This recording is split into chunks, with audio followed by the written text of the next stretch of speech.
So before we get into this epic adventure, let me give you some backstory. So about a month ago now, Daniel, Mann and I got a date in the diary to finally go spearfishing. We decided to go spearfishing here in South Devon, and I asked Dan what he fancied targeting, and his answer was crystal clear. I really want to eat a bass. I've shot 2 since 2017. Now I find Dan's spearfishing and filmmaking really inspiring, so I needed to make sure that his trip, his 5-hour journey from London, was worthwhile. I knew exactly where we needed to go to find good numbers of bass. I encountered these fish on an offshore reef back in 2016, but there was no guarantee the fish would still be thriving at this particular location. The only option was to head out there and take another look. It's 6:10 in the morning. I'm going spearfishing with Daniel, Mann. Hey! See that? Not particularly warm in England today.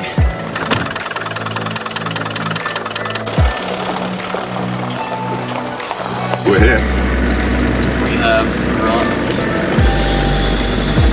Oh, you warm, Dan? No. We made it. Here's the slipway. Need to get this boat launched. Dan's just taught me how to lube up a suit properly. After how many years, Joe? 6, 7. The key is to put a lot of lube in the suit and make sure it goes inside the suit. Not just splash it all out through the top and out the ankle, so there's no lube left in the suit and it all ends up on the slipway and no lube for me. That's the key. Having learned how to lube up a wetsuit properly, it was time to fire up the boat and head to the offshore reef.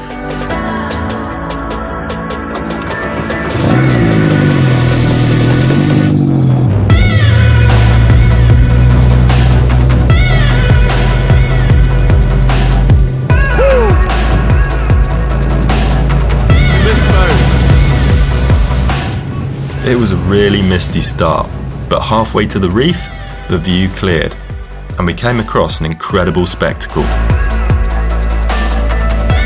This is Mother Nature. Complete feeding frenzy unfolding in front of us. Tuna, we've seen dolphins. The birds are smashing the surface. The dolphins are coming up, breaking the surface. Probably going for the mackerel. Damn, we're so close to them. So close, dude. Keep going. I'm just creeping. Yeah. I don't want to scare them. I don't want to put them off their hunting. Ideally, we want them to come to us and Dan can jump straight in. Look at these tuna. It's incredible. Okay, mate, they're right here. This is not something you see every day. Atlantic bluefin tuna exploding out of the water. Dan jumped in to try and get a closer look.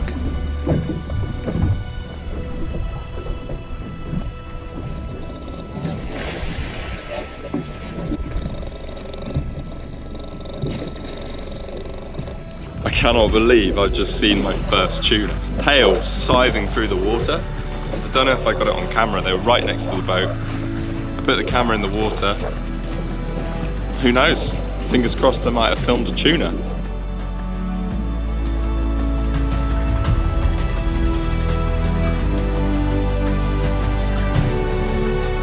$50-kilo tuna, Dan, right there by the boat.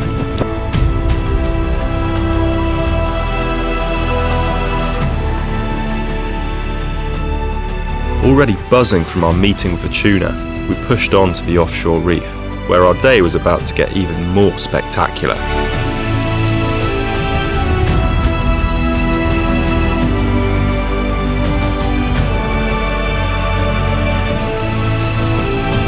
A lighthouse now marks the reef as a warning to ships of the jagged rocks that just break the surface.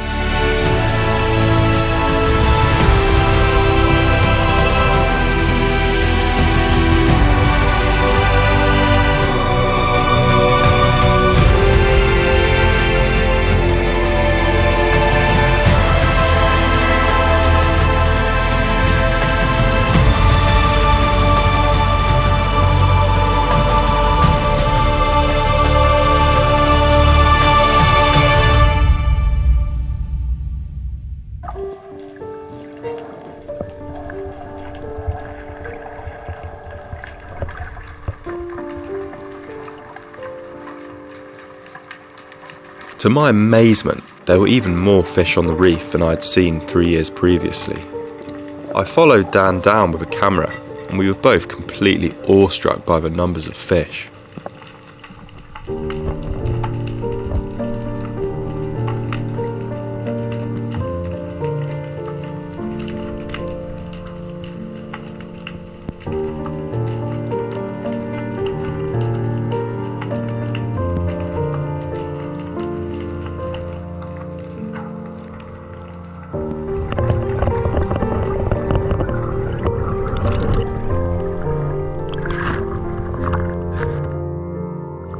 I've never seen anything like it. Absolutely insane. England, eh? Who would have thought? After quite a few dives without shooting, Dan eventually selected a beautiful bass from the school. How was that dive, man? Yeah, finally stoked to get a bass. Beautiful eating size. They're just such a stunning looking fish, actually, and it's so good to see so many healthy numbers of them around the UK. Really stoked on that. Look at it glinting in the sun. After some time admiring Dan's fish, it was my turn to jump in.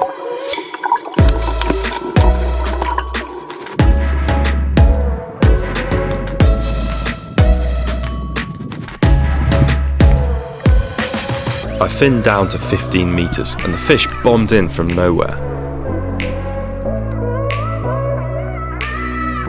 I let them slow up before pulling the trigger on one of the better sized fish in the school.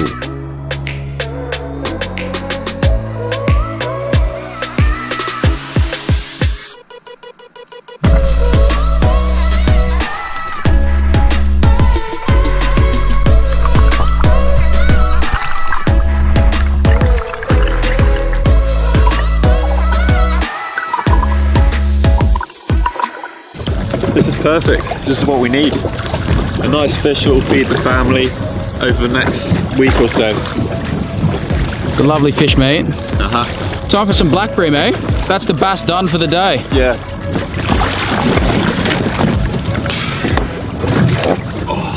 Although bass are great to eat, the bream are on another level, so I put the marker buoy on a nearby pinnacle.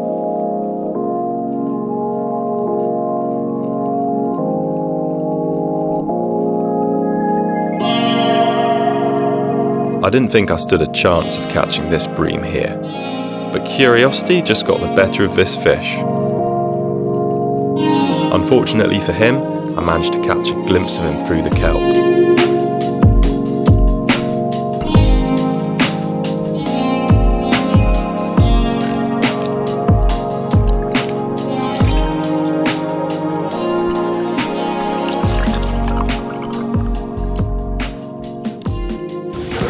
What do you got, Joe?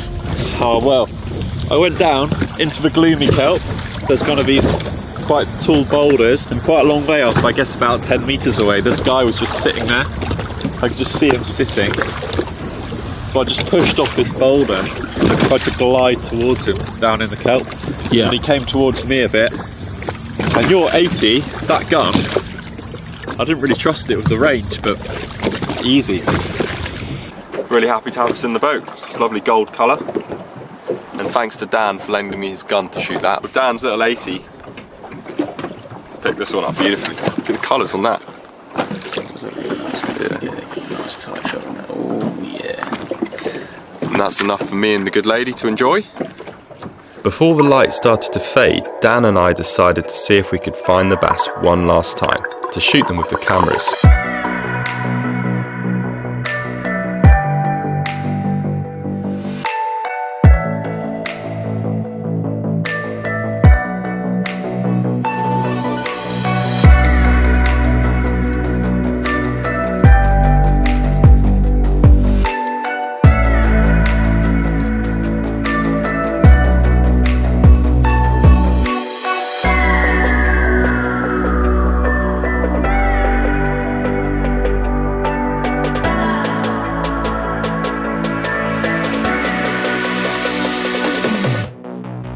At this point, I was ready to have a late lunch, while Dan would have a look for some sunset bream.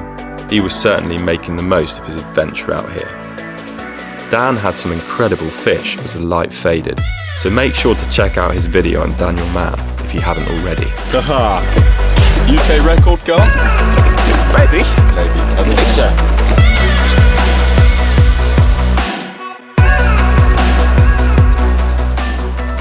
Look at that. Wow. That looks pretty amazing. I'm trying to zoom in there. Come on, get focus. Get focus. There we go, got focus. So to conclude this video, I just want to say thank you to Dan for coming all the way down to Devon to come spearfishing with me. It was an incredible day. Tuna, bass, bream, blue skies, my new boat, which I haven't spoken about yet, but that's for a later video. Thanks, Dan. If you haven't yet seen Dan's video, I'll pop a link to it here, but I'm sure you have. It's incredible. If you haven't yet subscribed to my channel, I'll pop a button here. You can push that one. Be very much appreciated, and you can stay up to date with all the future adventures, because there's lots on the cards coming up, guys. So for now, just thank you for watching, and I'll see you at the next video. Cheers.